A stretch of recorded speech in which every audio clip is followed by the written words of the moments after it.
Thousands of people are here at Exhibitor Live, judging all the different booths and what they have to offer. But there is a very special lady here that we are joined with, Gwen Charles.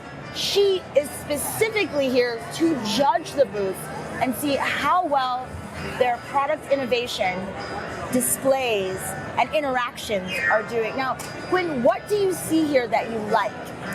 Well, I mean, I've gone through only a half of my list. This is quite a big exhibit hall, so I've only been in here for an hour. Haven't even gotten through half my list. But so far, I think there is one booth that had a mapping technology that helps, I guess, show organizers better organize how they do their booth selection process. It's cloud-based technology. It's something that's necessary because up until now, a lot of organizations will actually have you choose your booth based on your sponsorship level, but it requires you to email back and forth. And this is a more automated, more fair process that it's introducing. I've seen some more tech-related innovations that I'm really liking, and depending on what your application would be, whether you're sponsoring a concert or sponsoring something on the exhibit floor, I think they're applicable to many different broad industries.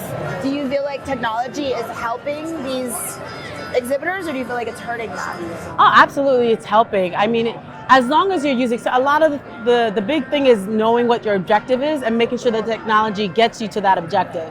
If you're just putting it in the booth just to kind of make it look good but have no purpose for it, then it's still going to fall flat on the engagement. So it has to fit your crowd and your purpose. That's a very good point. So what is the best advice that you could give to some of these exhibitors here?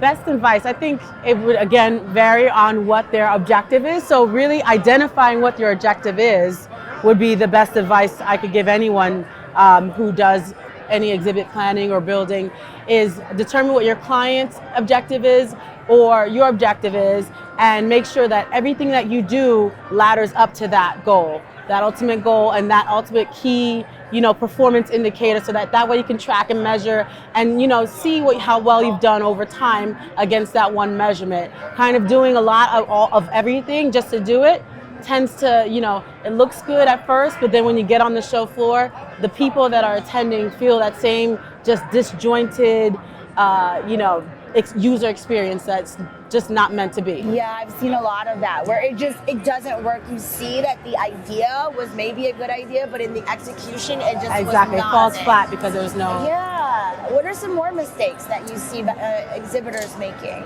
Well, I am not the expert necessarily, but I mean, it could be as little as people using phones in the booth. I'm a big harper on exhibitors that are here for, you representing the company, treat the booth as your home. Chewing gum or using your phone while you're kind of on the show floor is like a faux pas, whereas, some of the bigger things could be just overall having no specific booth customer journey where, this is the entryway, this is what I want you to do. If you are somebody that we want to talk more to, here's how I bring you in. So having a defined journey for somebody as they walk into your space, and then just, staff engagement is key. Yes. Let's talk a little bit more about staff engagement.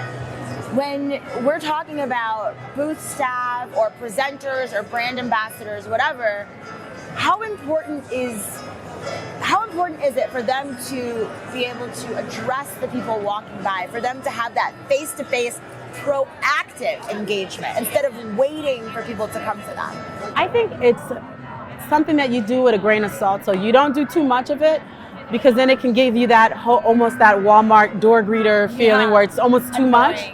But at the same time, it's important if you see somebody that is obviously slightly intrigued or interested, it's about training your staff to read body language, read the signs of somebody that might be interested or might be willing to come in if they're invited, versus, just grabbing anybody that walks by.